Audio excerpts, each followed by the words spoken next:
That is right, ladies and gentlemen. 344 episodes of the Pancakes and Power Slams show. Let's have some fun as we do always. Again, I'm Chris Featherstone. Follow Crave Wrestling on Twitter at Crave Wrestling and join the Facebook fan page, Crave Wrestling. 344 episodes as the chat room is loading up here.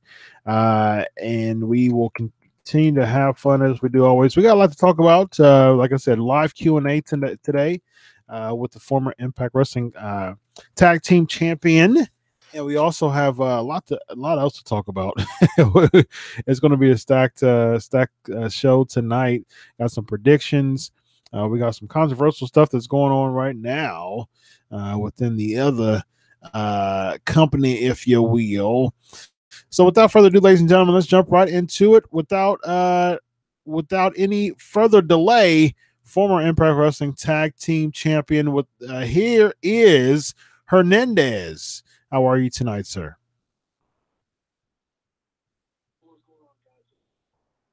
Doing well, man. It's great to have you on the show tonight.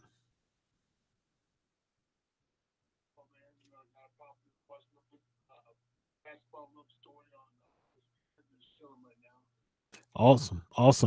So you had something on Facebook of predicting, I think it was predicting some football or something like that. Are you an NFL fan?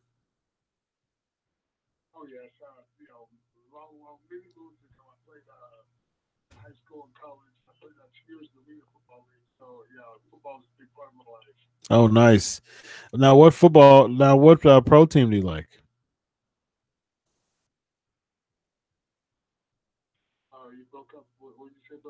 What's a pro team do you like?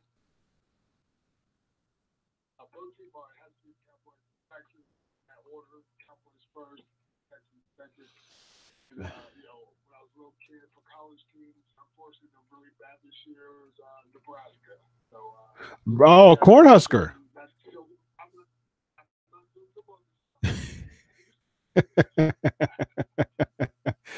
You know what, man?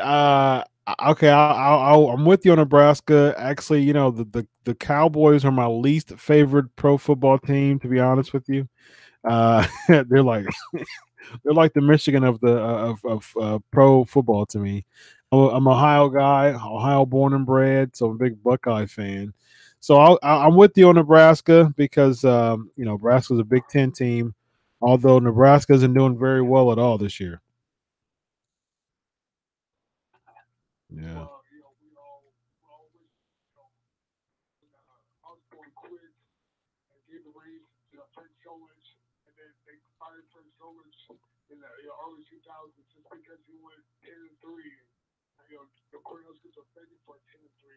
Yes, the Cornhuskers are begging for three right now. So like, y'all only got one win the whole year, right?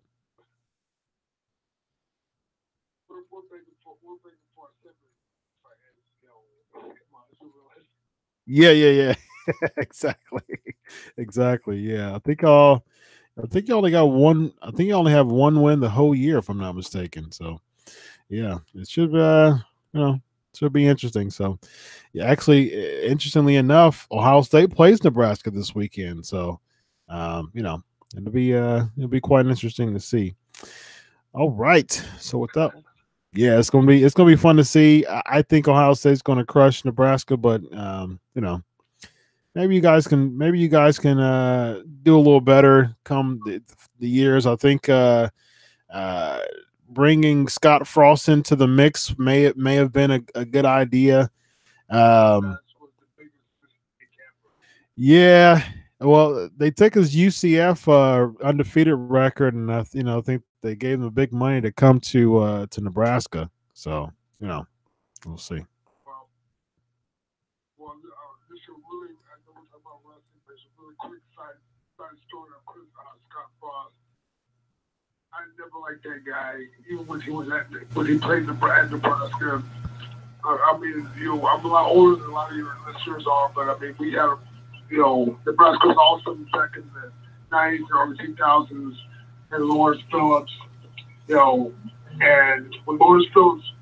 had that big controversy where he beat up that girl.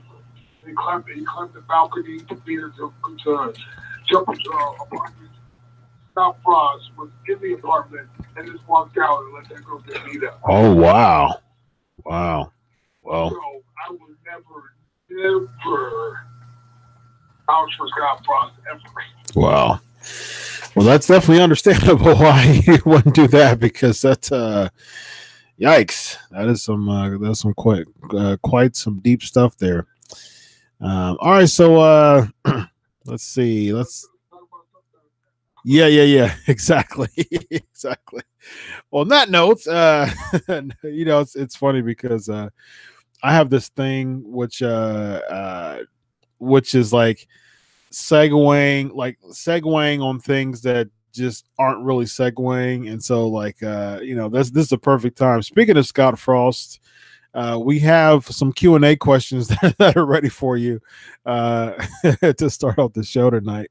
Hashtag Ask Hernandez, and we got the first one from GHP. If you can narrow it down, what was your favorite rivalry in TNA?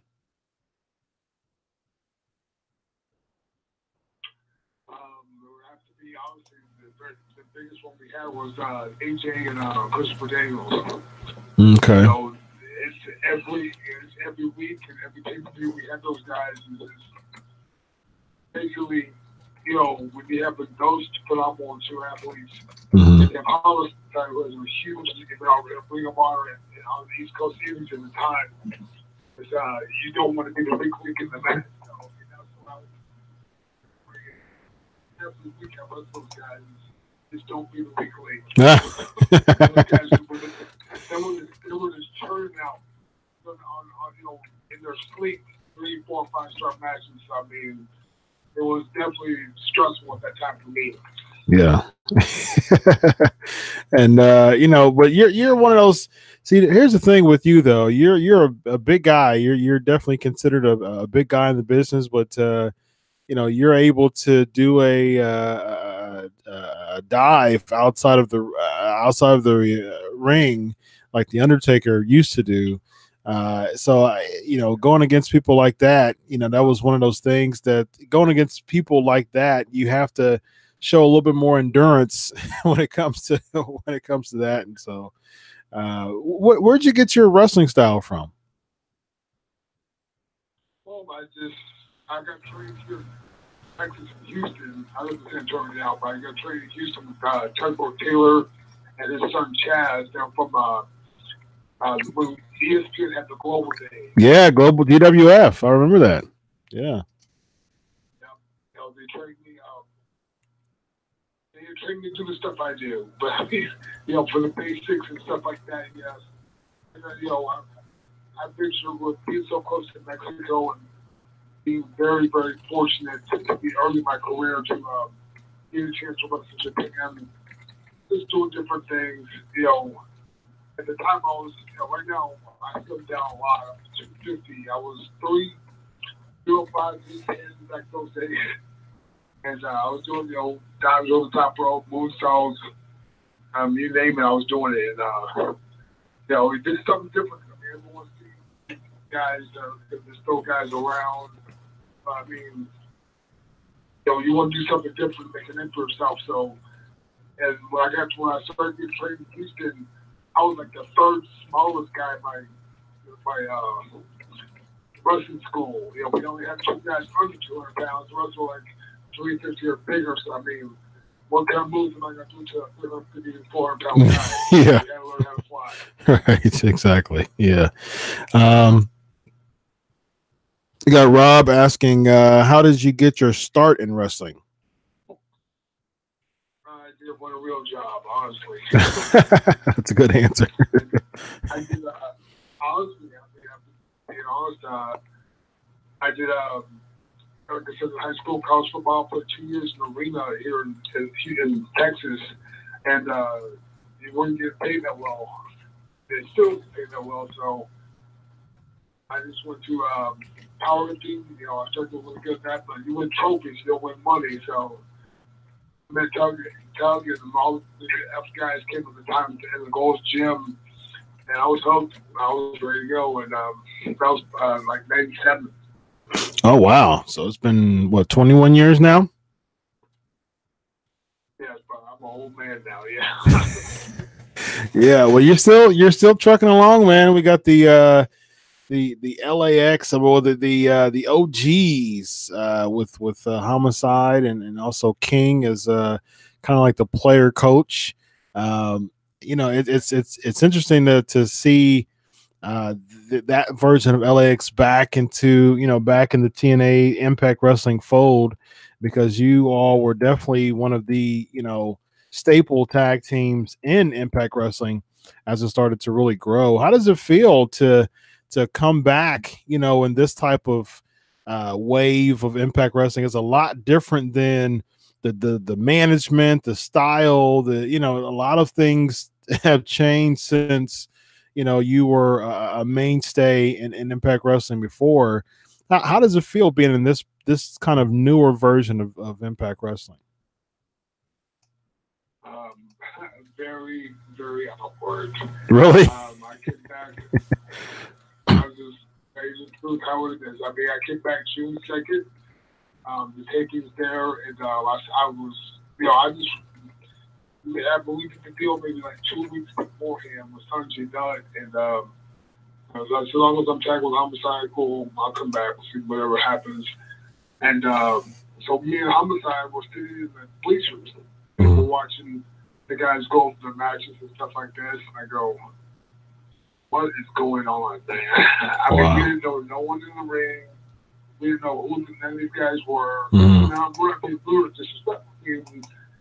These guys just indie guys are just brought in, for the mix, and they're really good and talented. We see who they are, and we decided that, man, this is what wrestling hell feels like, because AJ Styles, Samoa Joe, Bobby Roode, those guys, they go to wrestling heaven and make all the big money and stuff like that. Yeah. And we're stuck in wrestling purgatory, babysitting kids. Oh wow! How's the speak? That's how we felt. Yeah. So speaking of that's a good point there. Just how's the backstage kind of personnel? You said in the locker room watching a bunch of kids. There is a lot of younger talent in the Impact Wrestling fold now. How is it backstage? Everything's cool. Everyone's, great. Everyone gets along. They, they give each other pointers and advice, stuff like this. It's just very weird, It's just like we were frozen from the ice age and thawed out to wrestle 20-year-old kids. Mm. Yeah. And so it took a lot to get used to. Luckily, the new LAX kids are very good kids. They're very talented. They're going to be really good. And we were blessed to work with those guys. But, just it's just like the bizarre world. Here we were, say 10 years ago, in the locker room with, getting advice from, Kurt Angle, Christian, Booker T, guys like that, and now people are looking for us for the answer to all the questions. Mm-hmm. Mm-hmm. So definitely bizarre world. Yeah, absolutely, absolutely. Interesting take there. All right, here we go. Name someone from the current WWE product you would like to work with. I do not watch. I don't watch wrestling unless I'm on the show. Whether it's Lucha Underground or Impact or AAA, I don't watch the show. I don't watch any other wrestling. I got 3 kids. I don't have time to watch stuff like that. So, the small stuff I just see is kind of cool. Because you get to see some of the guys that you wrestle for in TNA. Mm-hmm. But I couldn't tell you who's the SmackDown champion or Raw or whatever it is. Mm-hmm. Now, was there anyone? Is there? You get your 40s, brother, and you have other things to do. You won't be watching all those shows either. Trust me, I have 3 kids too, so I understand for sure. So, I watch wrestling for a living, so so it works out for me. So, um, yeah. So that is a pretty interesting. So let me kind of put this kind of twist to it. Is there like a legend, like a pro wrestling legend that you've never won against, past or present, that you would have liked to win against? I got all my chances to wrestle the guys I want to wrestle when I was in TNA. I mean, I got to wrestle, singles match with Kurt Angle and Sting. I'm good. I got to be. That's a good point. Escorts by Ric Flair. I got to be introduced by Hulk Hogan. I mean, my bucket list is pretty much checked off. Yeah. I got to wrestle Muda. I mean, my bucket list is pretty much checked off. I mean, there's not too much more that could surprise me or that I could actually want to do.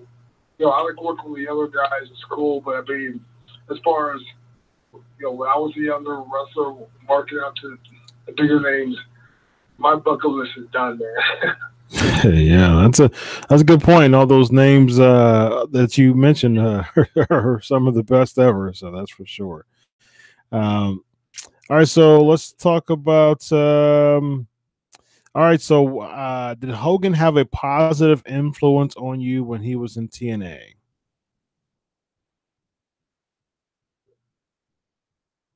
The positive, I mean, all the guys, like Kurt Angle, Christian, those guys were really great. They were hands-on guys. They were teaching you what they learned in WWE to apply to be a star. Mm-hmm. And I mean, there's not a lot of guys that have star power like those guys that's willing to take their time and say, hey, this is what you do. This is what you don't do. Guys like that. When I went to Mexico, I was on loan for the whole year 2010 for AAA when I was with TNA. And I got to learn from the greats in Mexico, like Elliot Park, the original Park, Dr. Wagner Jr., those guys put me aside and said, if you want to be a star, this is what you do. This is what you don't do. Mm-hmm. And I mean, it's very, to be a world traveler, it's really blessed me to be with different styles, different guys, having drinks with Muda. And obviously people can say that. I've had a decent career, man. So I'm very, very content with what I did. That's awesome. All right, let's see here. Speaking of the great Muda, he's definitely one of the best Japanese wrestlers of all time. But for some reason, he hasn't been able to make it to the WWE Hall of Fame. What's your take on the WWE Hall of Fame, and specifically why Muda has not been inducted yet? I have no clue. I mean, the WWE has their own style of business. I don't. I've done a couple of dark matches in the early 2000s. I wouldn't know, but I mean, Muda has made a lot of people famous. Oh yeah. A lot of guys, American wrestlers coming to all Japan, coming to New Japan, and wrestling him in WCW. Yeah. The guy speaks really good English. He can wrestle by any style, and I mean, he's invented a lot of the Japanese style here in the States. So he'll be hands down the top one or two picks for Japanese style wrestling in the States.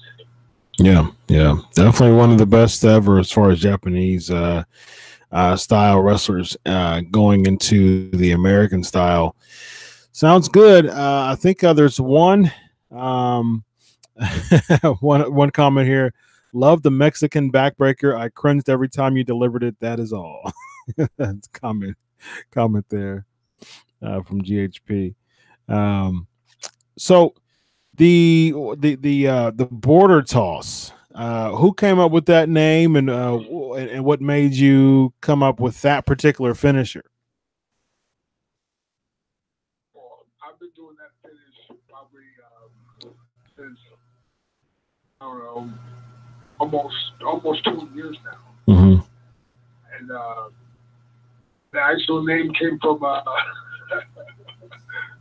Don West in TNA. So I mean, Don West and Mike today, I don't want to get anybody in trouble because you know how everyone's super sensitive about different issues. Yeah. But Don West would say that that's how I would get my relatives across the border by throwing them over the river. There you go. Obviously, obviously you can't talk that way now, but I mean that's in 2006. TNA started getting anybody's turn into the channel, so they were saying whatever they want to. That's a good point. That's true. On the network, just to get somebody to watch. Yeah. That is a good point. It's kind of, now if you try to say this story, you got 85 activists telling you that it's wrong. But I mean, it's a TV show, just like wrestling, just like a movie. I mean, just relax. It's not, it's not hurting nobody's feelings. It's just don't take it so serious. Just get involved for about 2 hours and relax your mind and enjoy the show. Good point. Great point. All right, Hernandez, appreciate you coming on the show tonight. Plug away. Where can we find you on Facebook? Where can we find you on Twitter? Your Impact Wrestling endeavors. Let the listeners know. Well, thanks for having me. I mean, my next show here in San Antonio, River City Wrestling, this Friday on November 2nd. Y'all in the area, if you're in Texas, please come out. It's going to be a great show. We'll have Jerry the King Lawler will be in the building. Awesome. The legendary Jerry the King Lawler. Awesome, Hernandez. Appreciate you coming on the show tonight. Not a problem. Thank you for having me. All right, bye-bye. Hernandez. You know what's so funny about Hernandez? He was definitely one of the most agile people in TNA Impact Wrestling. Still is, really. I really enjoyed watching him wrestle. Just the tag teams that he had and still have with LAX and with Matt Morgan and just he was one of those names that really had an opportunity at one point in time to be one of the top guys in the company, and it just seems like Impact Wrestling kind of pulled that back a little bit, and he just didn't. They just didn't do that. So, yeah. Well, Malty, your question wasn't answered. I didn't ask it because he said that he doesn't watch. Because I did ask it actually without even looking at your or your question there. He said that he doesn't watch wrestling. So, and then I said, "Is there a legend?" And he said that his bucket list has been checked. He said he's worked with Hogan, he's worked with Flair, Kurt Angle, AJ Styles. He's been out with the Great Muta, so his bucket list items are checked. So that was his answer to that question there. All right, so let's get into the show here. We got a lot to talk about. We got some Crown Jewel. Dun dun dun. That's always a big talking point right now. That's a really tough talking point right now, and we'll talk about that. Also, we have Crown Jewel predictions, and we're also going to talk about just a couple other headlines before we get into the flavor of the week, which is we're going to do some mid-card matches. Special shout out to GHP, who did a fantastic Pancakes and Powerslams, the PNP arena, the PNP ring. It looked fantastic on his 2K. So yeah, it was really cool, man. I was very humbled by that, and I loved it. So thank you so much for putting that work in and spreading the movement, spreading the PNP movement. All right, so flavor of the week is this. We'll talk about this at the end of the show, of course. Here is the lineup that you all chose. So we did choose Slammcade. We chose the lineup for Slammcade. We have 5 title matches for Slammcade, and now we're going to do some mid-card matches. So we are going to develop the entire Slammcade card tonight with the mid-card matches as well. Also got some evolution to talk about. We're going to touch base on that just a little bit, and also the Raw and SmackDown Live grades and review. So, of course, it's going to be a lot of fun. And without further ado, ladies and gentlemen, you know what time it is. It is time for the headlines. Here we go.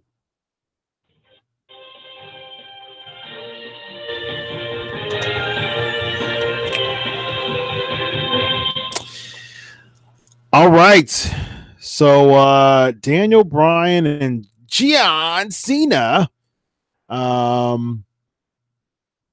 Let's tackle one of the Ask Chris questions here. Did you hear all? Gabriel's asking, did you hear all the NXT talent winning titles on the Evolve 114 show?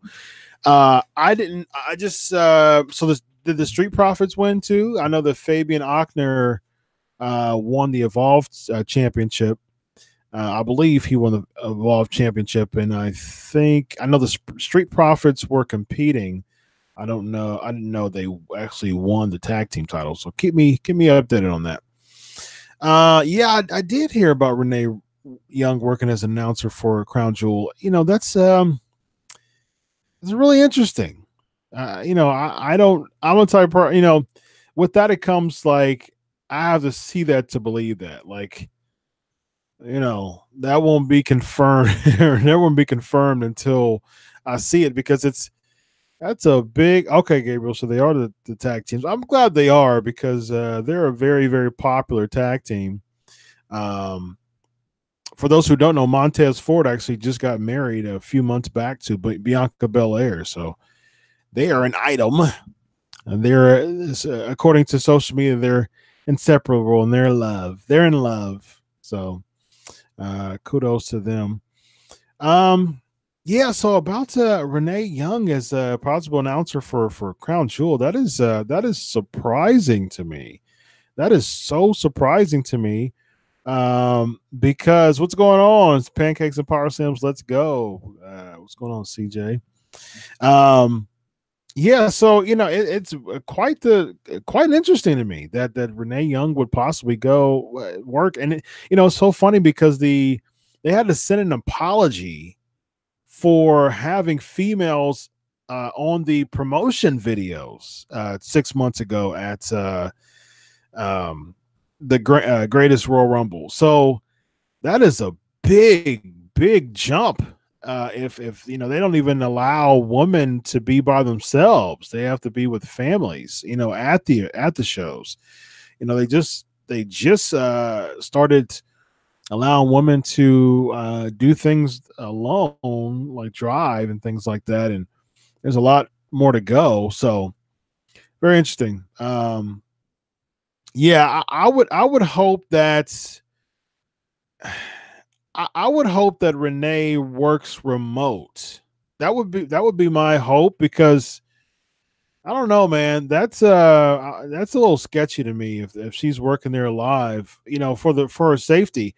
And I've said this, I'm not the big Renee, not the biggest Renee, but Renee Young fan when it comes to just overall commentating. I don't, I think the commentary booth should be one of the biggest parts of the booth. I know Taz has said that before. I know that Don Callis has mentioned that before. I think the announce team should be really the driving force behind a match when it comes to engaging the television crowd.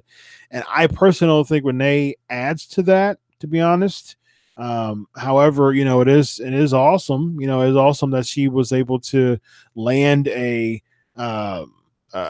permanent announcing job on the flagship or as Dusty Rhodes said, the mothership. So that's really cool.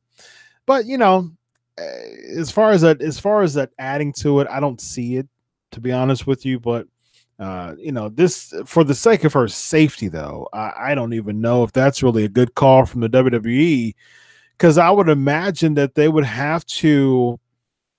I would imagine that they would have to talk to the Saudi prince about this, and since they're really they have huge restrictions just as a whole, that would be quite odd.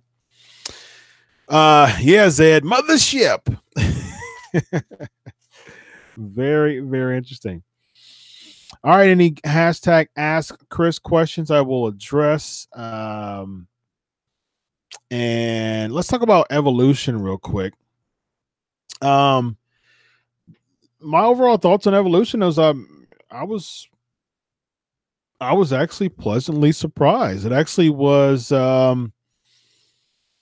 Tammy says, "No way I would go if I were her." Yeah, that's quite interesting. Again, it's just really, I don't know. I'm just, I feel that I don't know how safe that would be. I don't think it's worth the risk, and it's just hard for me to believe that. Really, it really is just hard for me to believe that Saudi Arabia, who don't even allow, who has so much restrictions with their own citizens, will allow an American citizen to come and be a part of a sports entertainment show on television and a main part of it. I don't know, man. It's really, really weird.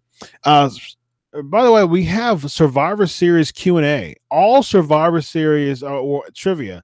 All Survivor Series trivia tonight. So that's going to be real fun. Yeah, as far as Evolution is concerned, yeah, I was pleasantly surprised. I had a very low bar on it, and the promotion was very lackluster, and so with the lack of promotion, and I was sent some ticket prices, and they were selling tickets like close to the day of like $7. So obviously they were really pressing for ticket sales. And it's and as well, I think that I heard that they darkened the arena because there were some seats that were not filled. I'm not sure how much I believe that. However, I do like the fact that they did that. I do like that feel. I like the feel of to have showing the crowd, and then when the bell rings, darken the crowd. That's why I love New Japan so much, because that's exactly what they do. They do it in NXT a lot of times as well. I remember when they went to the UK show, I think it was Enzo and Cass against either Jordan and Gable or the Revival. I think that was the takeover where it was either. Yeah, I think that was it. So yeah, I like when they do that. I like when they darken it. It's funny because Jim Cornette, he said this on one of his podcasts. It's kind of tough to hear Cornette's podcast personally a lot of times, because he be letting some stuff fly. He's be letting some stuff sail. But yeah, I mean, he was talking. He did bring a really good point one time. He was talking about how he was a proponent of having the lights dimmer, because he's used to a real traditional method. NWA guy, Smoky Mountain, so he's used to having that type of feel, and he despised the lights being on the whole time. He actually kind of talked to Vince about that. Well, I think he had to go through or talk to Bruce Pritchard about that, and they wanted to, I think the explanation was the WWE wanted to still really show the fan reactions and make them a part of it, but you got to dim the lights, man. You definitely got to dim the lights. All right, so let me read some comments on Evolution. Here's some chat comments. Pretty good with the house show environment. Yes, Becky Lynch for Charlotte Flair was the best match. I think so. I think Io Shirai and Tony Storm is up there too. I think they made the wrong call with Nia winning over Ember, but when I consider Ember versus Ronda, maybe they didn't. I'm really split on that one. I wanted Ember to win. Nia Jax versus Ronda Rousey. We've seen it before. It didn't really wow us too much. I was much more. Ember Moon is one of my favorite names on the roster right now.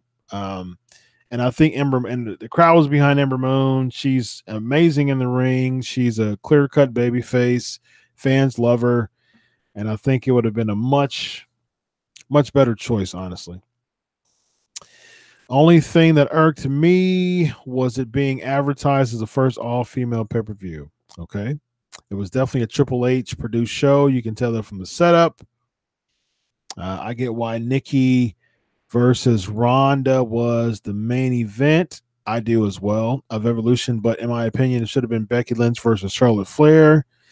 I'm okay with Becky and Nikki, with Ronda and Nikki. Ronda is, she's one of the biggest names. It's not the big, other than Brock Lesnar, the biggest name in WWE right now from a mainstream standpoint. So I'm okay with it.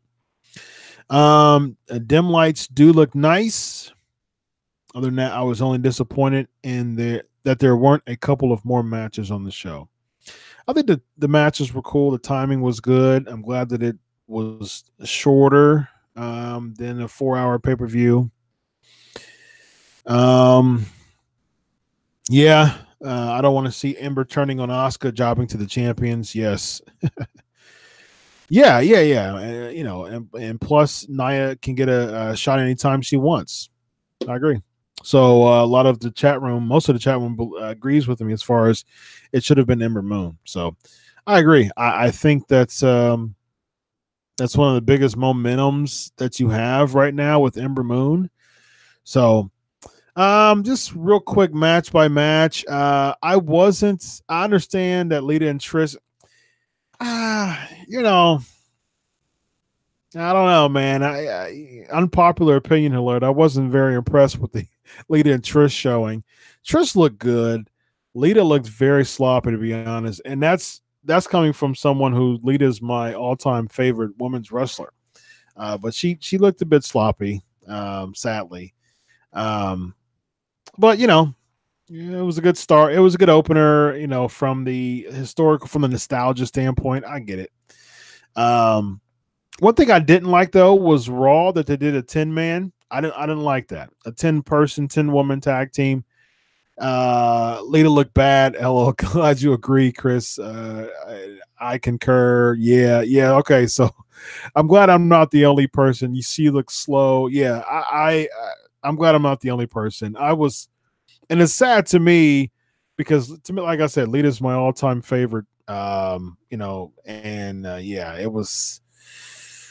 I was like, oh, come on, Lita. Her moveset still looked good, but just it was kind of sad to me. Yeah, Zed, what was the 10 tag match about? Yeah, I agree. Here's my thing. That to me, that was just it kind of was counterproductive to the whole Evolution movement. You have this big pay-per-view, first ever, so to speak. It was a success, totally a success. And then you clunk 10 women in one segment. I mean, to me, that's counterproductive to the whole reason why you had the pay-per-view beforehand. This all started from Give Divas a Chance. I think it was what, Paige and Emma against the Bella Twins. That's when that hashtag started running rampant. And it's like just a random tag team match. Didn't seem like it really cared. It was really a big part of the show. It was just clunked in. And that's what they did. I was like, I looked at this match and I was like, this would be a perfect elimination tag team match at Survivor Series. To me, it just made so much more sense. If you want to, if you want to really maximize the fact of having Lita and Trish back, why would you have them just randomly compete on a Raw? It's been what, like 7 years for Trish and 6 years for Lita. And it's like, that to me, that doesn't make any sense. You just clunk in a 10-woman tag match with 2 Hall of Famers with, hardly any type of announcements to it. I think it was a bad idea.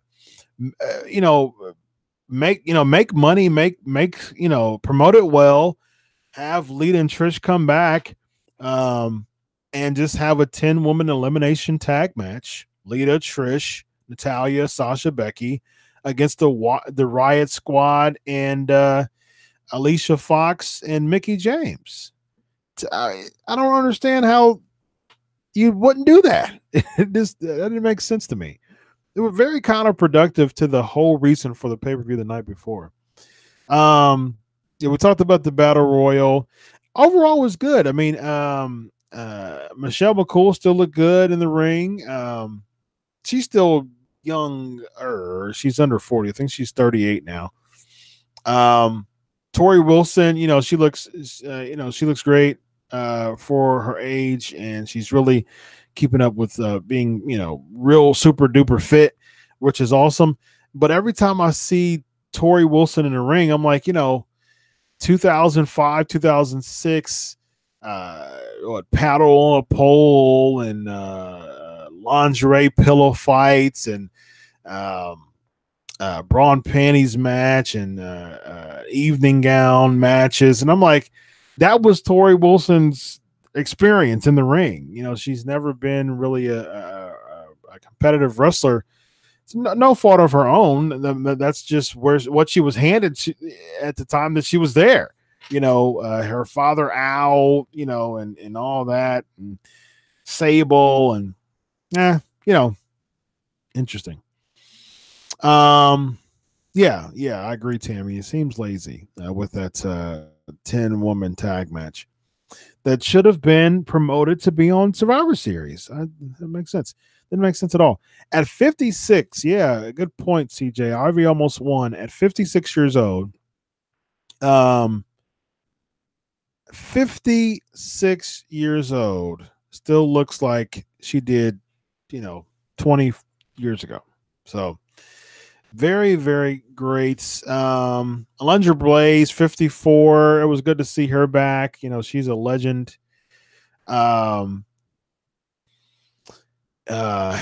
point, Rob. Why don't they ever include Victoria? I tried contacting her to see. Yes, Zed, Ivory's 56. Yeah.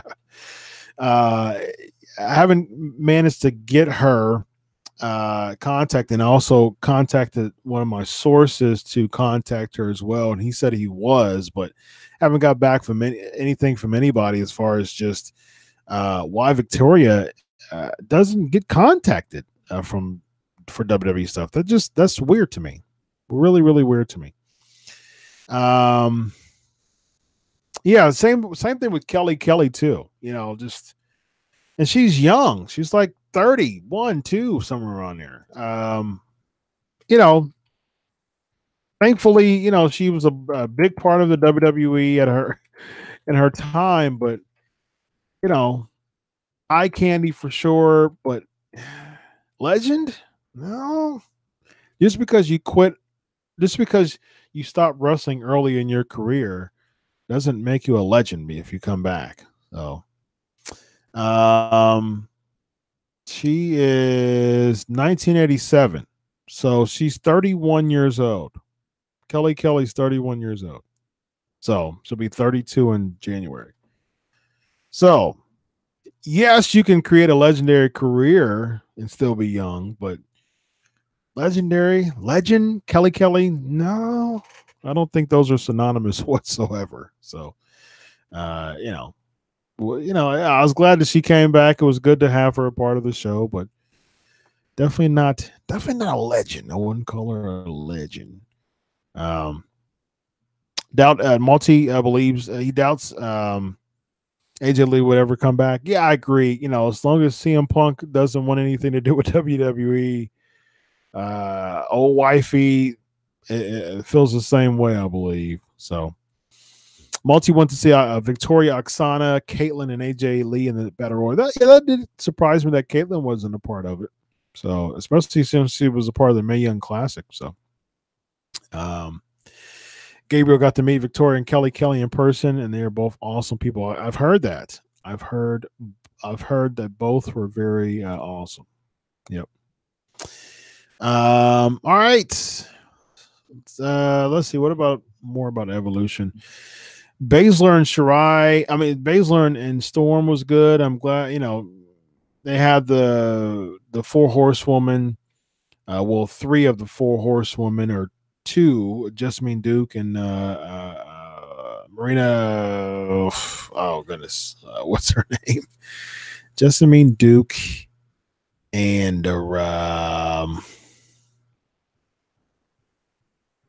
Jessamine Duke and Marina. I'm sure the chat room knows. What's her name? What's her name? What is her name? Not Jessamine Duke, but the other one. The other one. And Marina, something like that. I don't remember. You guys remember. I know that you'll have it in the chat room. So yeah, her addition, Baszler, I heard she was injured too. So first ever 2-time women's champion in NXT. Yeah, so all right, let's see if someone in the chat room has that for me real quick. What's her name? Shafir, yes, Marina Shafir. Thank you. Thank you, Zed. Thank you, Brandon. I'm like, oh goodness, what's her last name? And it was Marina. Yeah, Marina Shafir. Roderick Stone's fiance, right? I think, aren't they engaged? Didn't they have a big thing about them during Roderick Strong's babyface NXT championship quest? They had a baby and things like that. Lynch and Flair, fantastic match, one of the best of the year for sure. And also Rousey and Bella, which was really good too. I think, and I've said this before, I was a guest host on a podcast here locally yesterday, and I was sharing that WWE needs to book Rousey like Goldberg.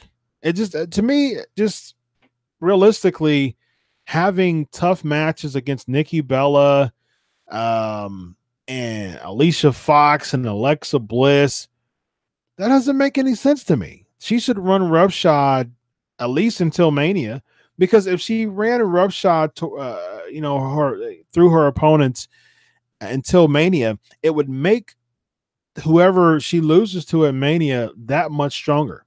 So, interesting. You think so, Rob? He says, I think some of the women of wrestling may be persona non grata, mainly because they are on a draw.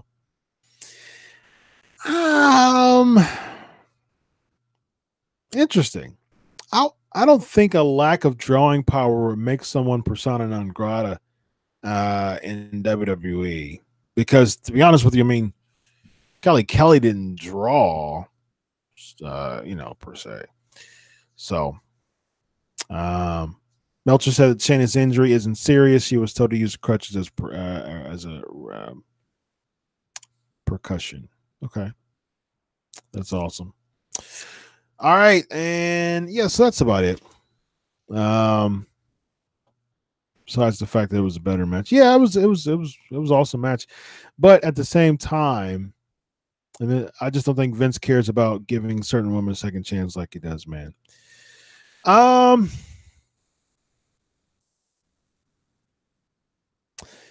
Women a second chance. Yeah, because you have like your Summer Rae who's gone, who probably won't come back anytime soon. Yeah.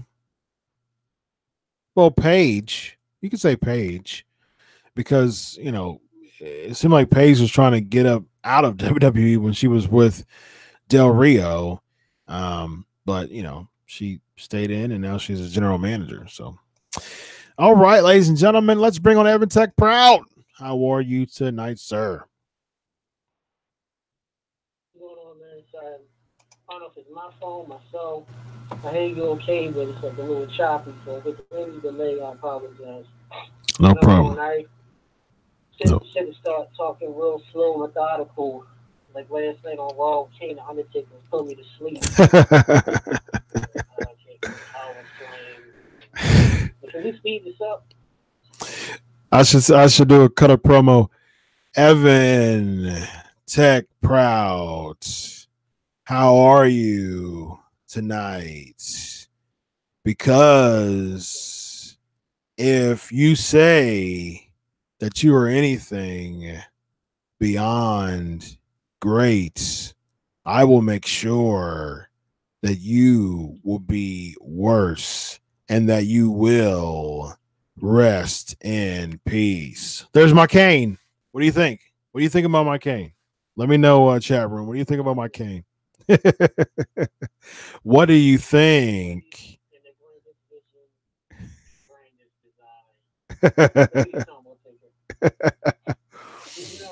So it's just the end of an era, and then it becomes the first time.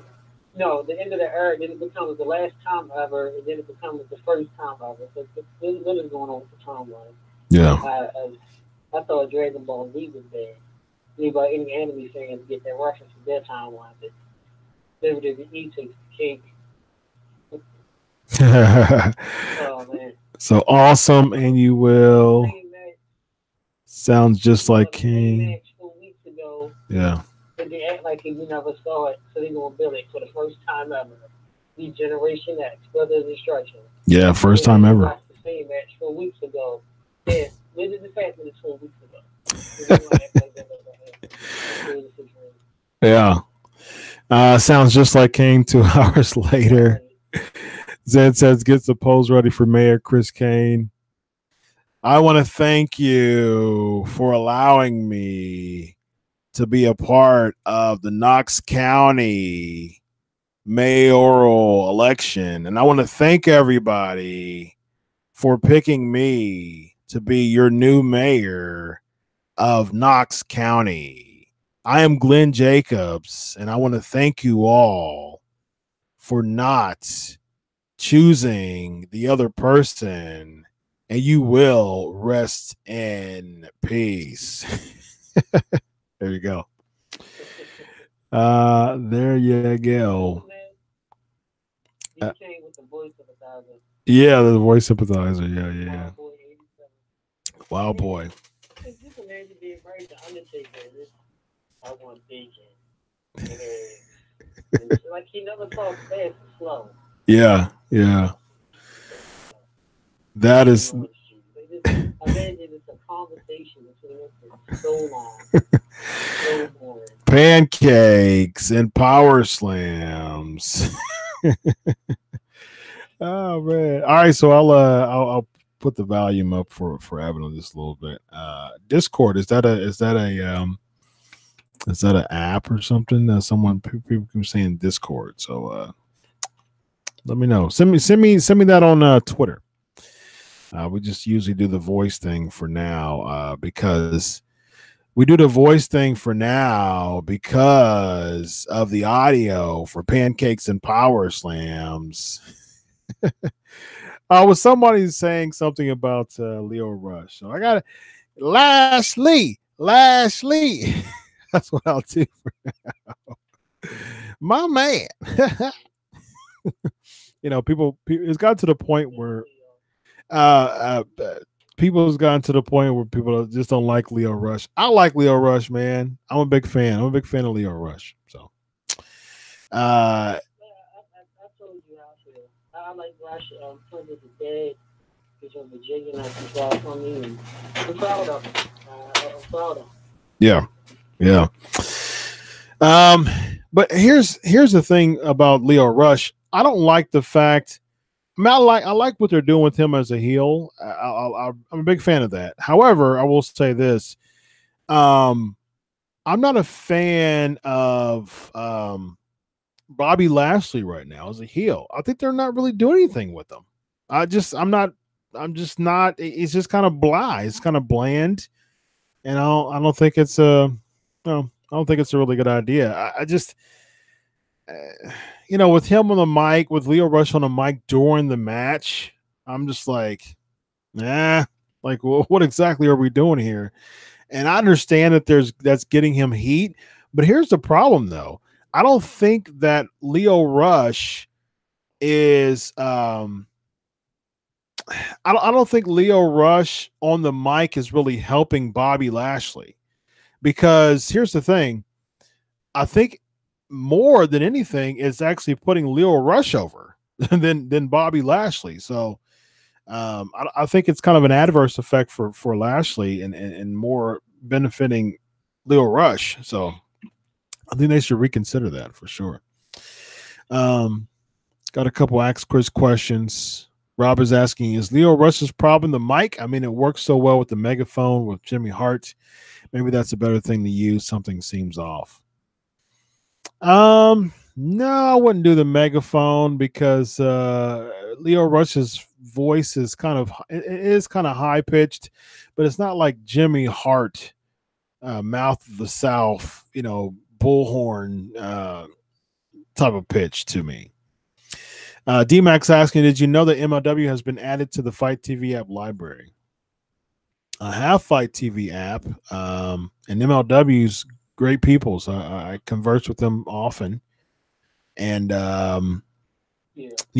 MLW. I'm impressed, man. I like what I see with MLW for sure, and best wishes to them, man. I'm hoping for the best, and they've been doing fantastic.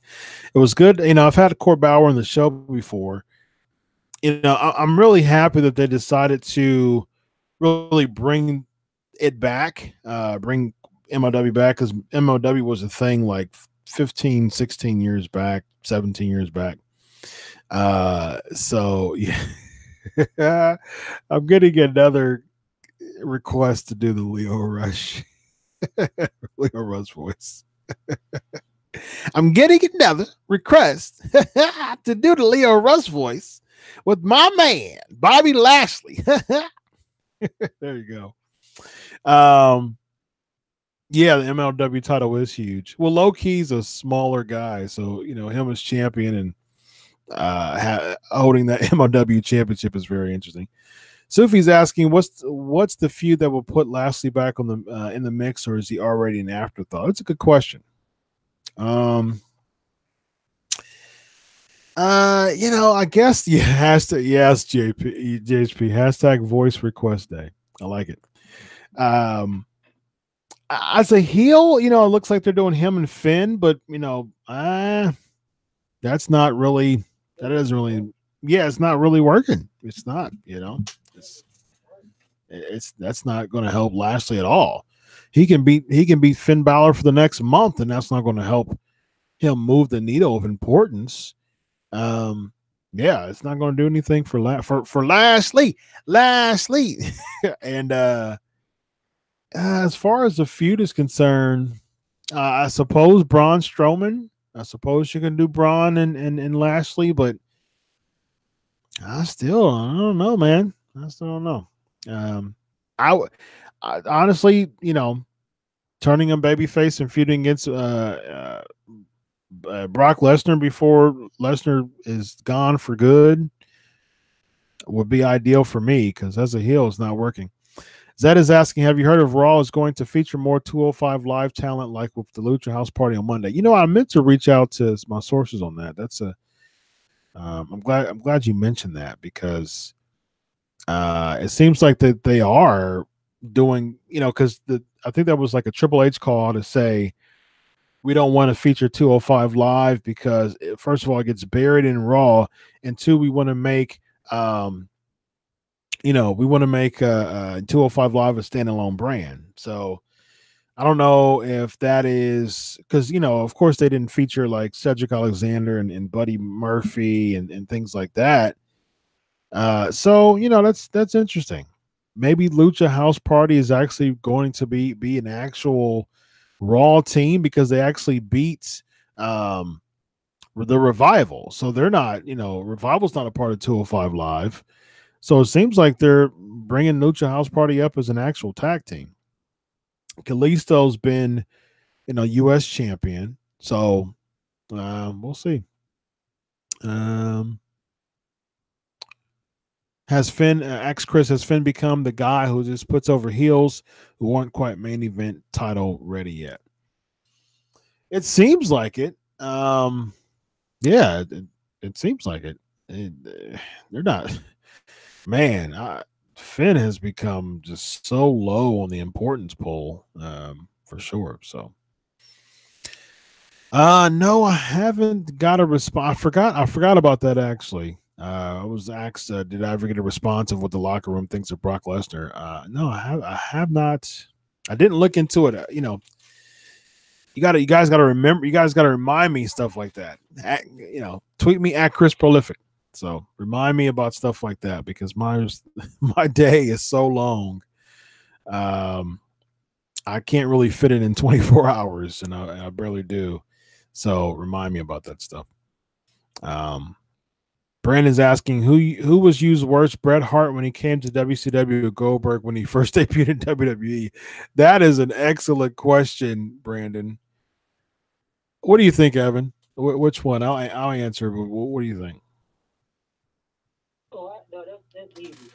Bret Hart was the worst. Because Goldberg came in, he got a steer. Goldberg, besides having him wearing them few small shorty shorts up his butt, he at least did something. He beat The Rock. He did the spear. Bret Hart WCW showed up, then disappeared for 2 weeks, showed up again, then downloaded as a rest, disappeared again, got it with the NWO before he was exposed. Like, what is your point, Bret? It's like Bret was just floating through the wind for the first 2 months. Yeah. He didn't know what he was. Yeah. And he didn't really become relevant until, I say maybe 6 months to a year later.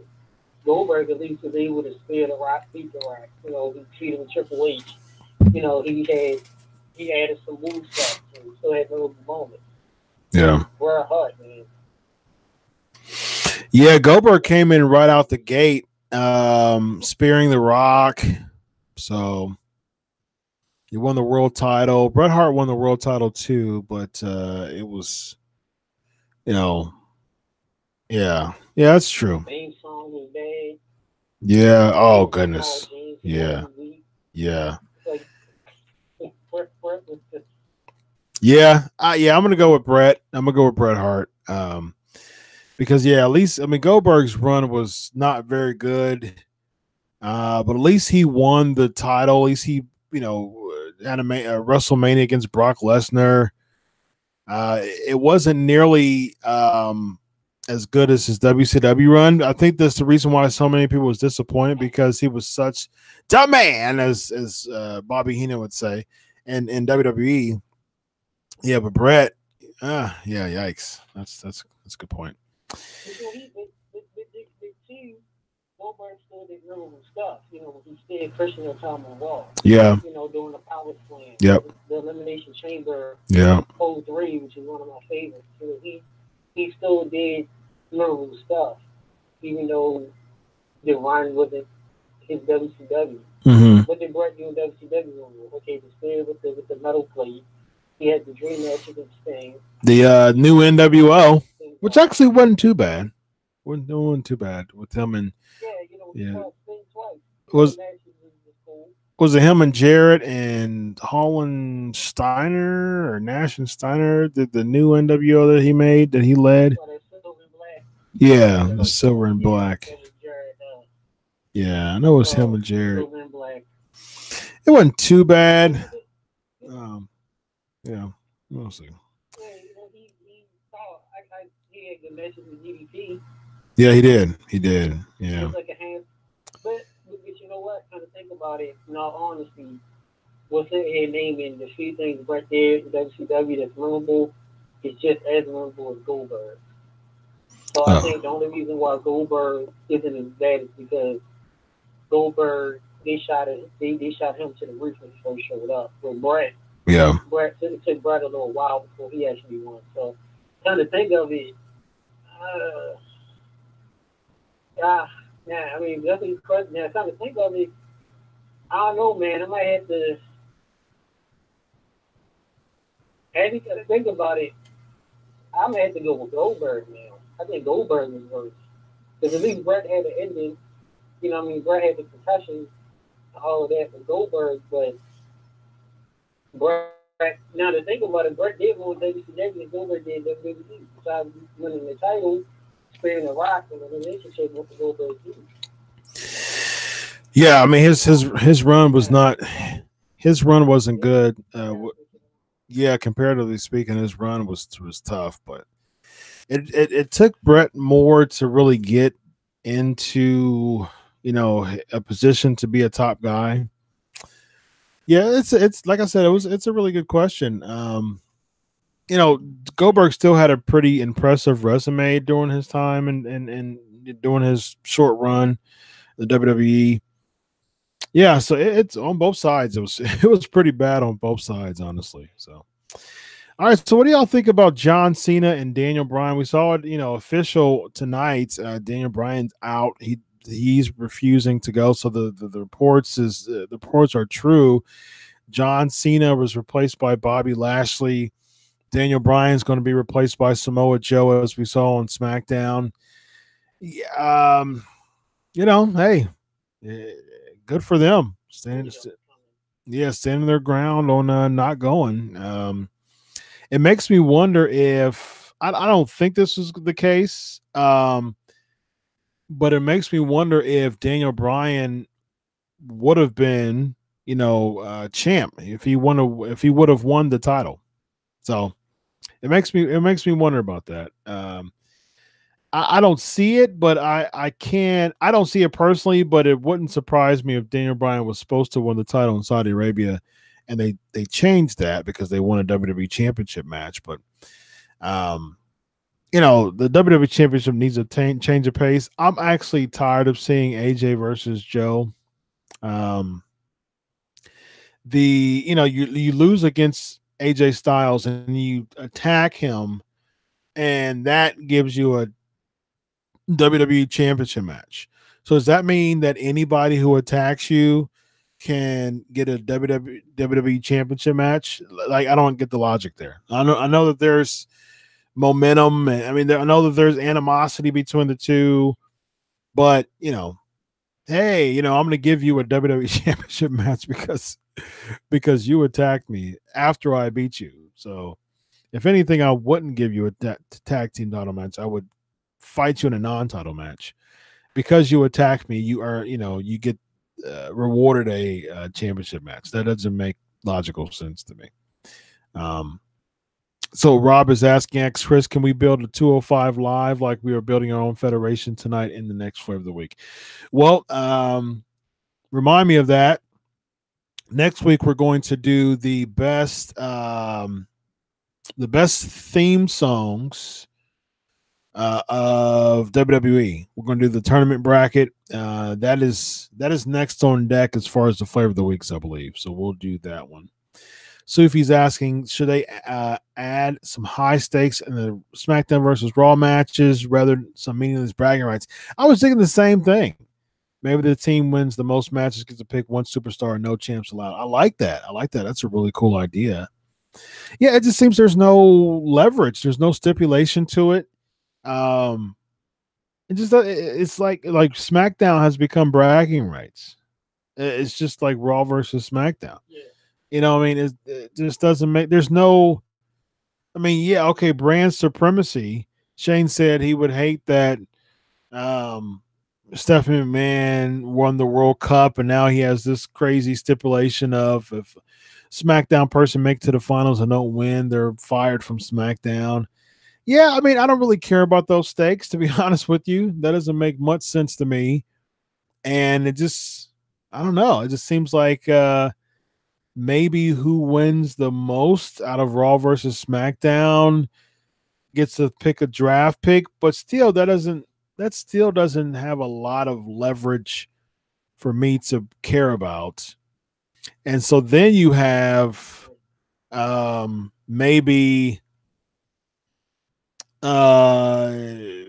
maybe whoever wins gets to have the world title, gets to have a title opportunity for the opposite brand. Maybe, I mean, something that would cause me to be interested, because I'm not interested in bragging rights. That's the reason why they got rid of bragging rights, because it wasn't as interesting as people thought.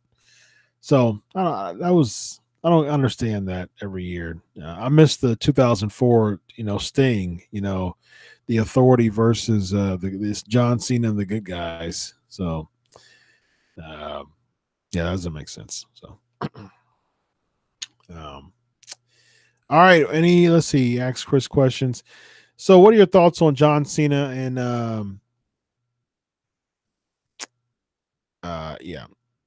John Cena and Daniel Bryan?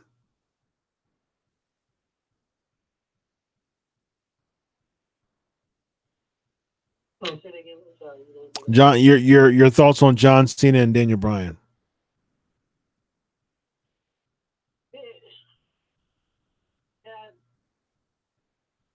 I mean, I can see why, because of the big controversy of it, and I do applaud them for taking that stand and holding on to it.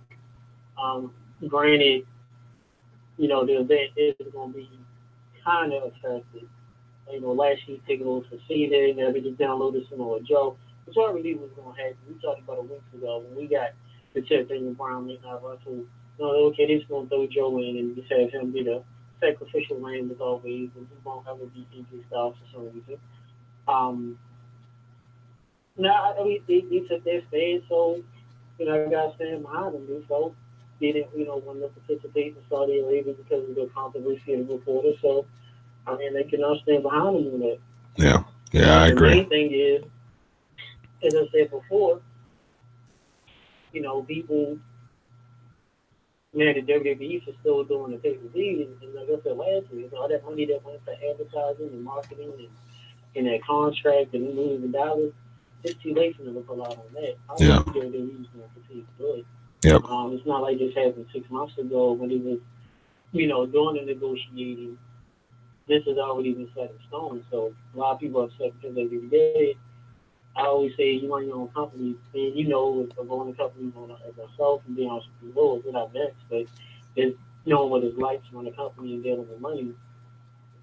Yep. All that money you put out in your pocket, that's a lot of more money that you end up losing.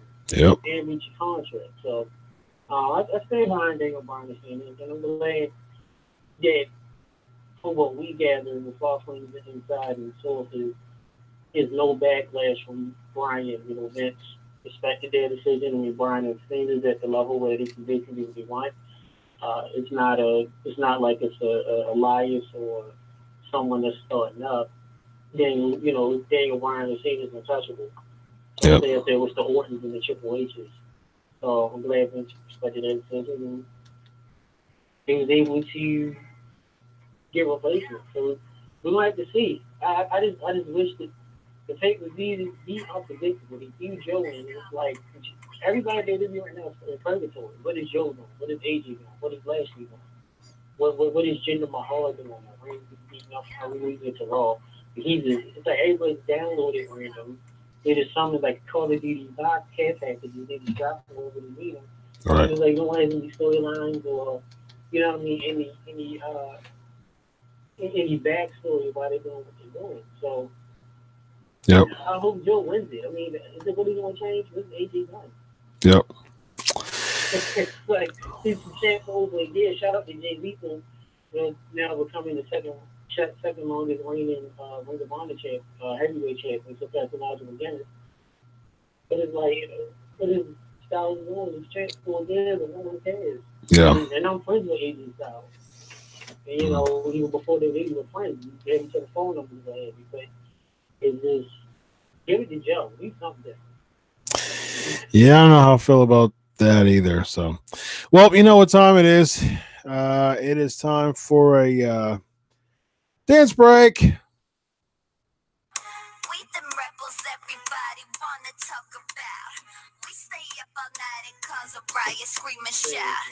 Get on the floor, if you're really about it. All right. There's a dance break, ladies and gentlemen. I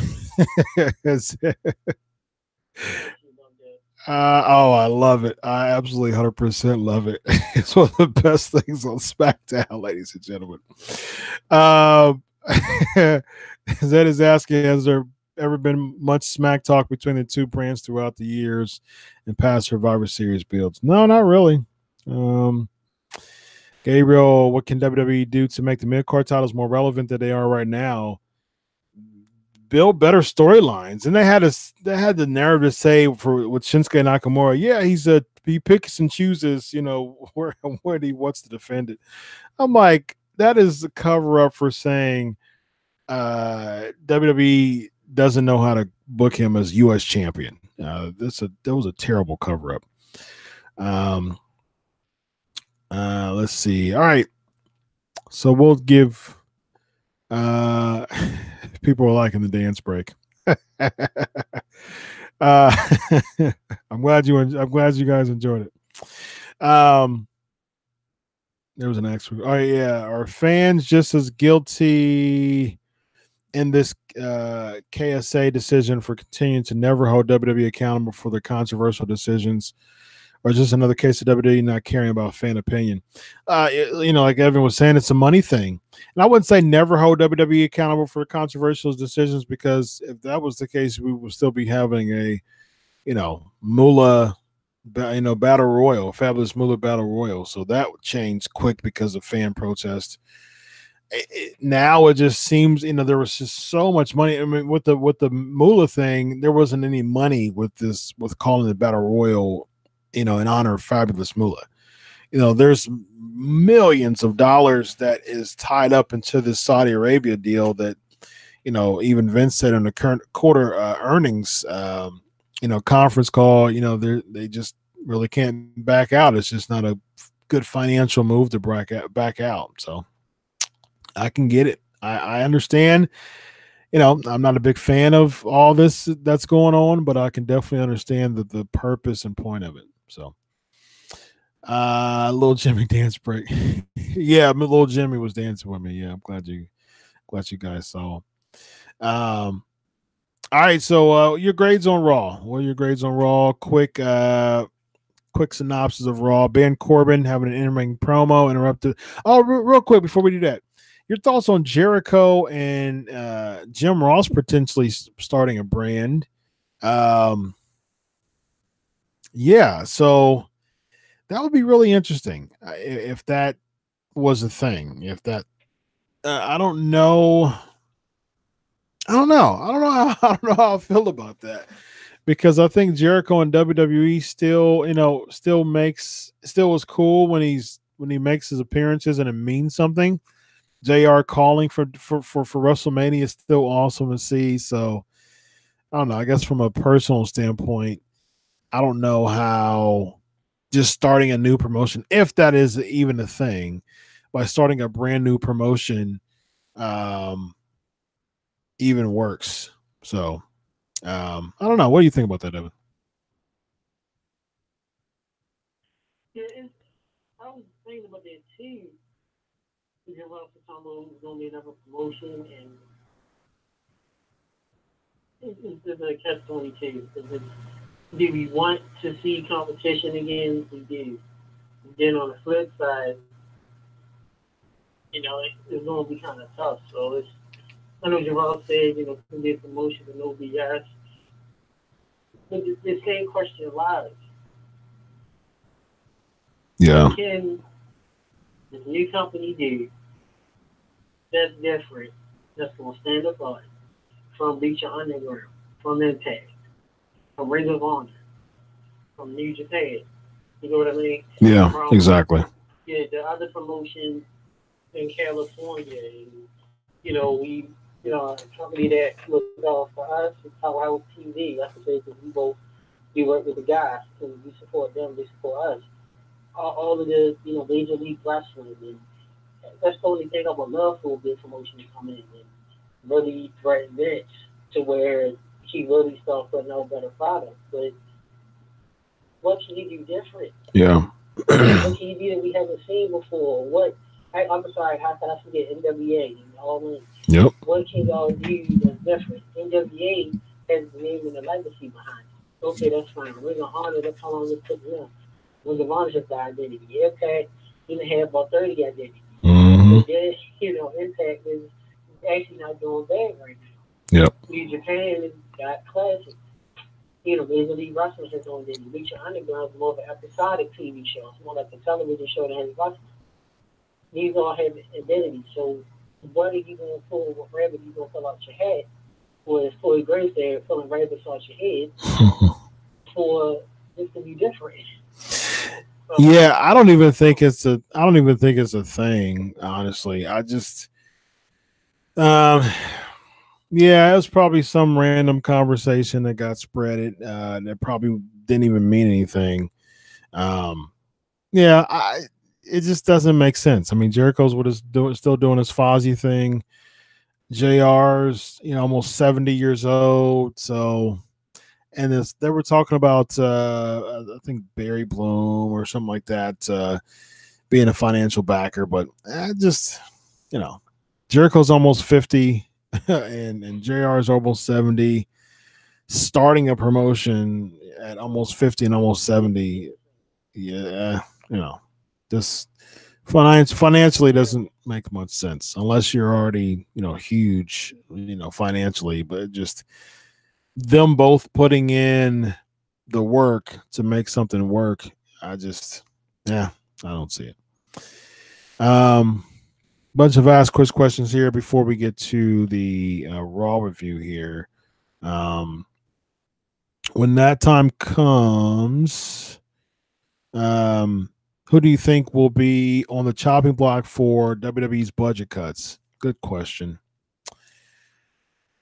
Right now, I can definitely see Apollo Crews. Unfortunately, I can see Apollo Crews. Yeah, that's unfortunate. He does too much. Yeah, he does. Yeah, he does too much ambassador work. Yeah, I can definitely see Apollo. I can see perhaps Dana Brooke. Maybe the Ascension. Yeah, I can see Shelton Benjamin. Unfortunately, working live events, not doing any TV stuff, similar to Ty Dillinger, who I think Ty Dillinger would be another person too. They would cut. There was somebody else who I was thinking about. If Mike Kanellis didn't have his 205 Live resurgence, I think Mike Kanellis would have definitely been on that list. So, Brendan's asking, actress, who gets in the Hall of Fame first, Chyna or Miss Elizabeth? Ooh, Elizabeth.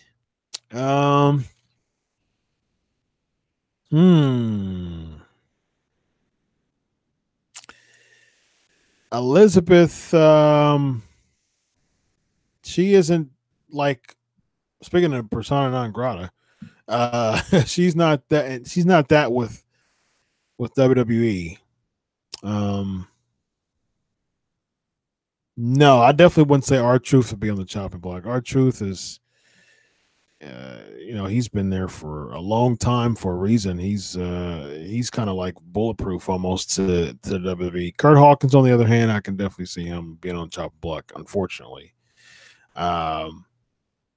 free the Good Brothers. Yeah, that's crazy. They've been working live events too. They haven't been on TV. Just I don't know. Doesn't make sense to me. Not at all. Yeah, so that would be my list, and yeah, I think as far as Chyna or Elizabeth, yeah, like I think Elizabeth is, and both would be posthumous, inductions because both of them are no longer with us, unfortunately. But I think Miss Elizabeth would have a better chance because she's not viewed by the WWE in a tainted way. Now, I think both deserve to go in the Hall of Fame. I think Chyna made a bigger marquee, made a bigger imprint than Miss Elizabeth did. I would choose Chyna over Elizabeth, but I think that the WWE would choose Elizabeth over Chyna just because of just because of the reputation that they have with both of them. So if he's asking, do you think John Cena, who do I think is his next big feud, or do I think he has the odd marquee matchup like Triple H? I would love to see a feud between Cena and Velveteen Dream a year from now. Ooh, Cena and Dream. I like that. So he already had his odd matchup against Triple H at the Greatest Royal Rumble last April. Yeah, Brandon Mojo Rawley would be at 1-2 that I think would be there. Zack Ryder, Multi. Yeah, I think that's 1-2. I agree. No, as far as people who are could be cut. But as far as John Cena is concerned, I'm cool with Cena Lashley. I think that's a good way to put Lashley over. I think that would be fine. I think that would be a good feud for Lashley. All right. Speaking of the Hall of Fame, who do you think headlines this year? The Undertaker. That's who I think so. That's who I think will headline the Hall of Fame. All right. So yeah, Raw. What do y'all grade Raw? What's the grades for Raw?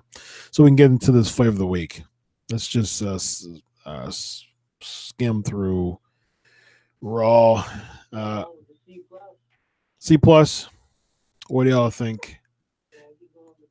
PNP Nation. What do y'all think?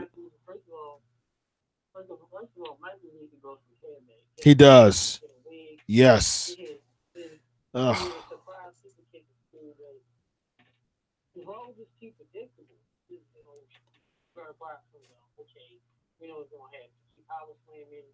It isn't done, but why is Corbin touching Strowman, yet you're not touching Brock? Right. You get power slam 3 times, you will get F5. Okay, predictable. Shawn Michaels super kicking Triple H, super kicking Undertaker. Okay, real predictable. I mean, come on. Yeah. Undertaker waits at all times. Raw 25 and SmackDown 1000 saying gibberish monologues. I love Taker. Then you talk for seemed like 80 minutes. Not the sweet tribute, which was cool. That was it. I mean, Elias playing the guitar was cool, and then Jinder Mahal downloads, and then you see it with him. Apollo Crews getting involved with Ziggler. And then Strowman is your face, it was your heel. Now you're Jackson, your face, and you're a heel. Becky Lynch facing Ronda Rousey now. What's going on? Yeah. To me, everything is so much right. Nothing is making sense. Yeah. With the 10 women tag match, that took so much away from Evolution, which is a very good thing, by the way. Yeah. Nothing makes sense in WWE right now. Yeah. Everything is so flustered. I don't know. Like I said, Raw was a C+. I mean, it was average. I mean, we've seen worse. Seth Rollins talking on a microphone. Torture. I'd rather listen to Undertaker. Yeah, I'm gonna make your life a living hell. He said the same thing with Triple H. Yeah. It's like, I mean, we love it. It's the truth. All the WWE right now is so.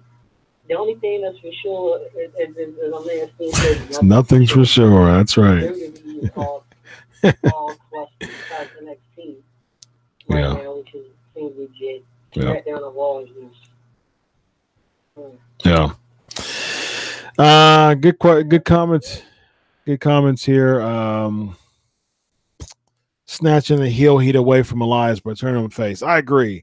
That was so off to me. It makes no sense. You have one of the actual strongest heels in the entire roster right now, and you're gonna make him babyface? That was just odd to me. And then you're feuding him with Baron Corbin / Jinder Mahal. Two names that doesn't mean anything as far as putting him over. Makes just no sense to me.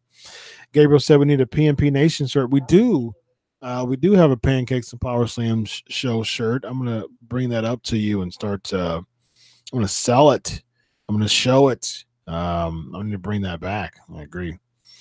Lamar says a straight up F. That is a brutal. That is brutal. I give it a C-. C-. It was just blah to me. I don't know what they're doing with Tamina and Nia Jax. They had another stare down after fighting each other in a tag match before on Raw. Just as if we forget these things. I talked about the 10-woman tag. Makes no sense to me. Lucha House Party going up to the main roster. I don't know. I don't know. The BOD in-ring promo was okay. Just a really lackluster build to Crown Jewel, honestly. All right, grades on SmackDown. What do you think?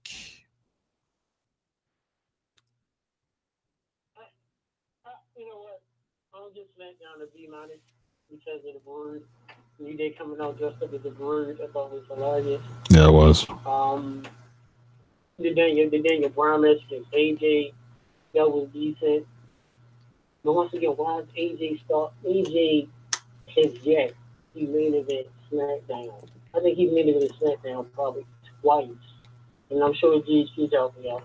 I think JJ has main event SmackDown maybe twice at the most since he's been champ for over a calendar year. Yep. He started almost SmackDown. Yeah. Against Daniel Bryan, which should have been the main event. And when we predicted, okay, Joe's going to come out. Just call him the sacrificial lamb. Yep. Beats him up. Okay, same stuff we've seen before. I mean, Renee Young, it's like playing WWE 2K 15 or 16, where it's like the commentary is awful, where you just keep plugging in just adjectives in this one liners. That's all she be. And nothing is Renee Young, I like her. Someone will say something, they should throw something in. It's just, I don't know. Even the commentary for Raw with Renee Young, even on SmackDown, is bad. I mean, Becky Lynch wearing the shirt, I'm the band. What? It's probably a play from Edge when she was on the cutting edge, maybe, but I don't know. By the way, yeah, I give it a B-, B, C+. Yeah. Hashtag where's the lemonade? Gabriel said. And also, it says on the back, put and remember, I'll do it for you. That's right. And always remember, I'll do it for you. By the way, spread the word about the Pancakes and Powerslams show. I do a terrible job promoting this show. The PNP Nation is amazing, and I want to thank you all. Like the YouTube, leave comments on YouTube, on the YouTube channel. We want to see the PNP Nation spread this Pancakes and Powerslam show out. We are over 6.5 years in now, 344 episodes. Spread the word about the Pancakes and Power Slam show. I want to get a bunch of likes on Facebook and awesome comments of how the how you as a member of the PNP Nation are positively affected by the Pancakes and Power Slam show every week. So thank you so much for being a part of it. We're going to do the play of the week here. Oh, thank you. Already having a comment saying will do. So yeah, like on YouTube, positive comments. We want to spread this PNP Nation to be one of the and a lot of time, people, I've gotten many positive things of people saying this their favorite podcast, so which is always humbling. So I deeply appreciate that. So yeah, spread the word. Let the listeners know about the Pancakes and Power Slam. So let the podcast nation know about the PNP Nation, brother. So, oh yeah, B plus. Styles and Daniel Bryan. I have no idea why it wasn't at the end, especially with the Joe interference. So you can't even have a WWE Championship match on SmackDown be at the end. That goes to show AJ Styles is that's a pretty good way to explain AJ Styles' feud. That pretty much sums it up right there. Yeah, that's really about it. Orton gets his shine, and that's that. Rob thinks so. Rob says it was a rare A. That's a big deal. So kudos to that for sure. All right, ladies and gentlemen, let's get into the flavor of the week. Let's get some mid-card matches, and then we'll get into Crown Jewel after that. So without further ado, ladies and gentlemen, you know what time it is. Flavor of the week. Here we go. It is now time for the flavor of the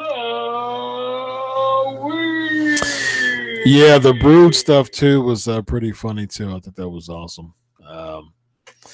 A strong B minus. Okay. People like SmackDown. Well, there you go. I can dig it.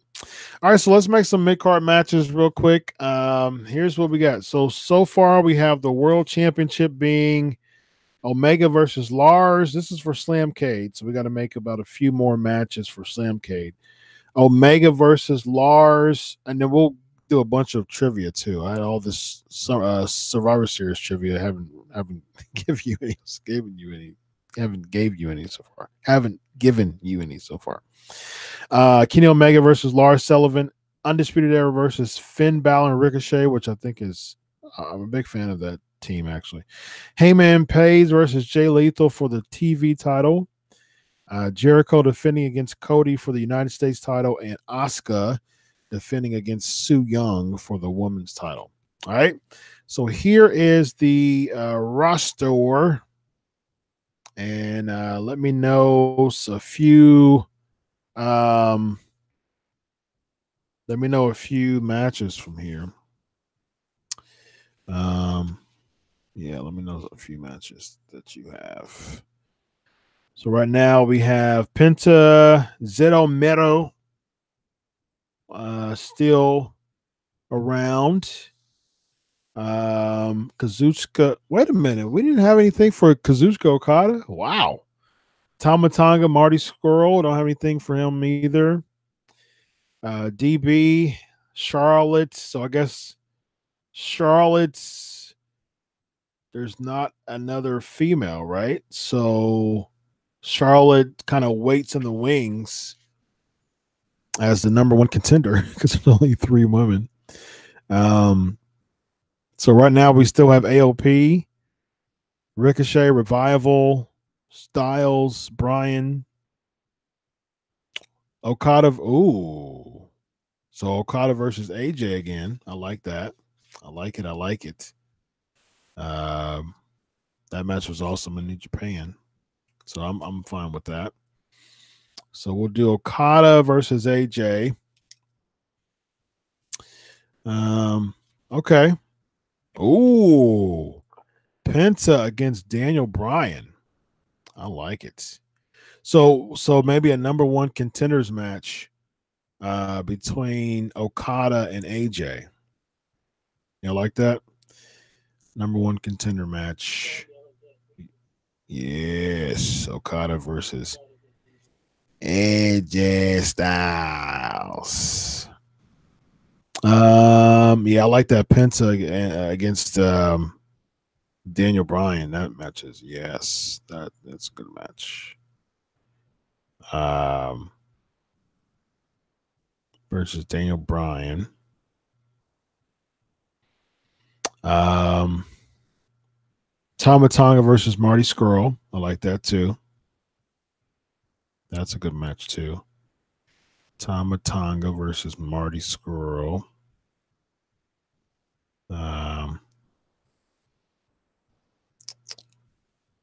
What else we got?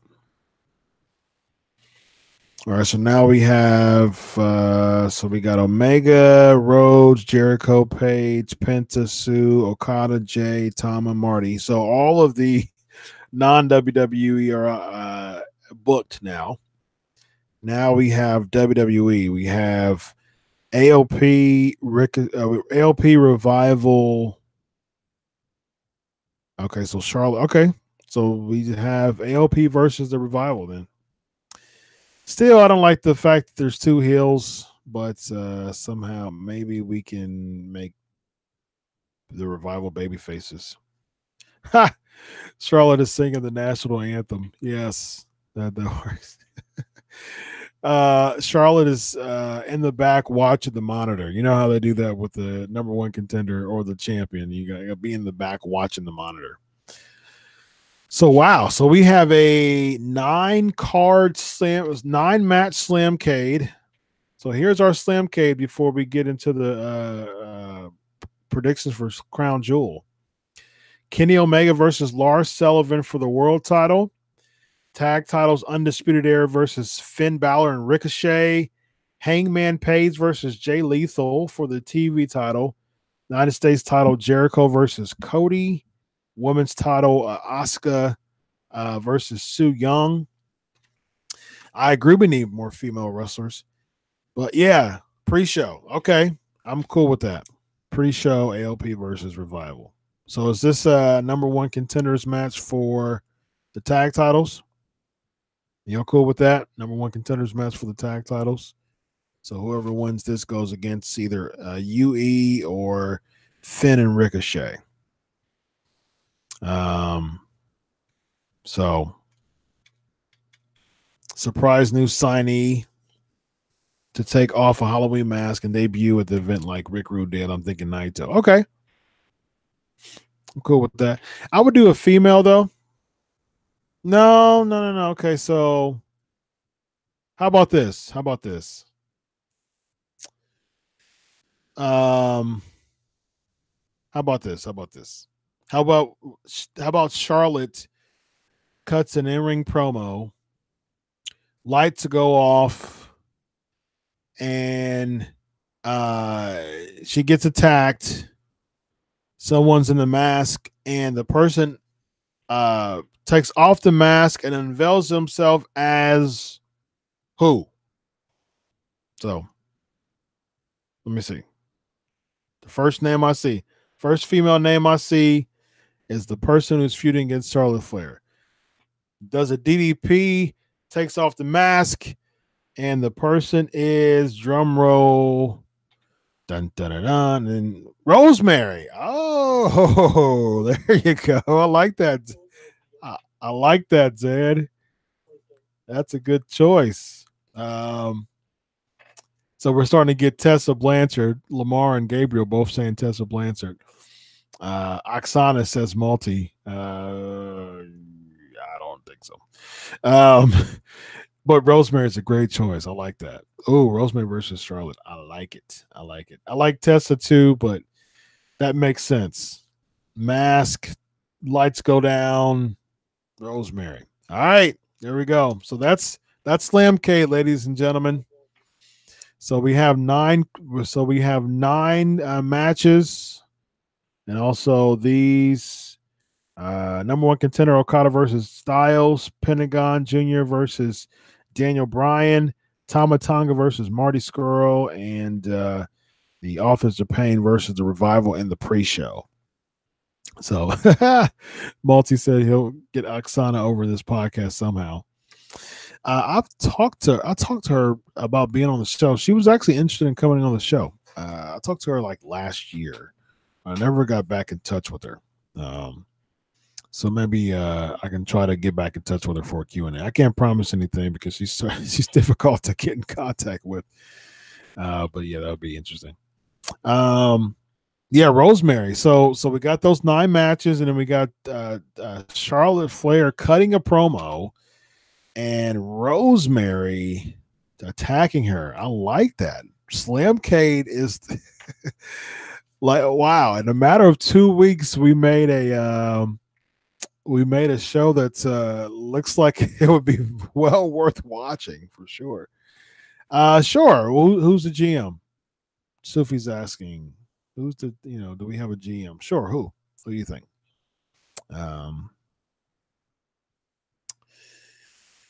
About JJ Dillon. James J. Dillon. He's still around doing his podcast and everything. So yeah, how about James J. Dillon? Bringing back from WCW. Who, I don't know. Who do you think?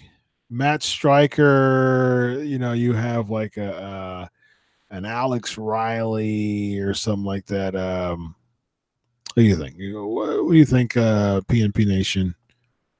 Who is the...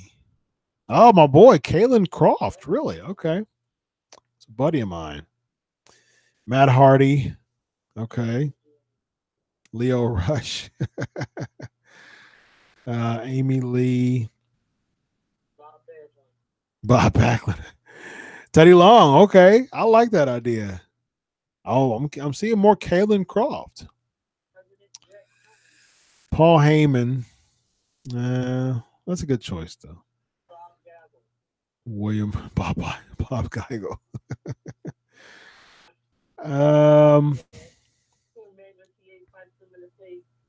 Yeah. Right. All right, so Paul Heyman as the GM. All right. Let me ask a few trivia questions. Yokozuna, Ludwig Borga, Crush, or Jacques Rougeau? Yokozuna, Ludwig Borga, Crush, and Jacques Rougeau. What was their team name at the 1993 Survivor Series? Okay. Grado. Yeah, I think. Oh, Jarrett. There you go. That's it right there. Jeff Jarrett. I'm in for that. Yep. Jeff Jarrett. Crown Jewel, ladies and gentlemen. There you go. Brandon. Nice. Foreign. Well, it says Fanatics, but I'll give it to you. It's actually Foreign Fanatics. The Foreign Fanatics. There you go. Foreign Fanatics. Next trivia question. Which Survivor Series was subtitled The Gravest Challenge? What Survivor Series was subtitled The Gravest Challenge? Dun, dun, dun. Yeah, people were putting Brandon over for Jeff Jarrett. I agree. Speaking of Brandon, the other Brandon, 1991. Good job. People know their Survivor Series, ladies and gentlemen. Next trivia question. What was the main event of Survivor Series 2012? The main event of Survivor Series 2012. All right, just real quick, guys. Michael's asking, with Young Buck and Cody changed their name to the Elite, that mean that they're coming back to WWE? Perhaps, definitely, perhaps. I know that they wanted to just take away the Bullet Club name because New Japan owns it. But all right, just real quick, just who do you think is going to win? Let's start with AJ Styles, Samoa Joe. Who you got? Okay, I got Styles. Mysterio, who's going to win the World Cup?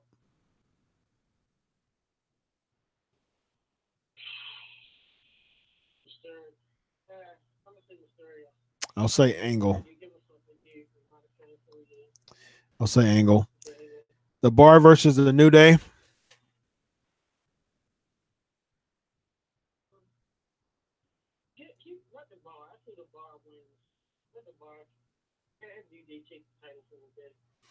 Yeah, I can see that too. I can see the Bar winning and the New Day chasing. DX versus Brothers of Destruction. Yep. Yep. Taker and Kane. Yep. Taker and Kane.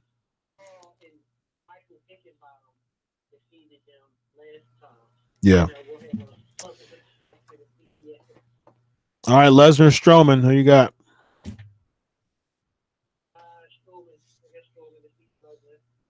Yes. Yep. That is correct. I agree with you as well. All right. Yep. Okay. So, all right. Survivor Series 2012 was Rock and Cena against Miz and Awesome Truth. Yep. There you go. All right, ladies and gentlemen, it's been a pleasure as always. It's been fun. It's been real. Next week, we'll do the best theme song in WWE right now. I have my personal favorite, two favorites. But it's been a pleasure, ladies and gentlemen, as always. I am Chris Featherstone on behalf of Evan Tech Proud. 344 episodes in the book. Remember, ladies and gentlemen, God bless. Enjoy your wicked wrestling. And always remember, I do it for you. Have a good night, ladies and gentlemen. God bless. Bye-bye.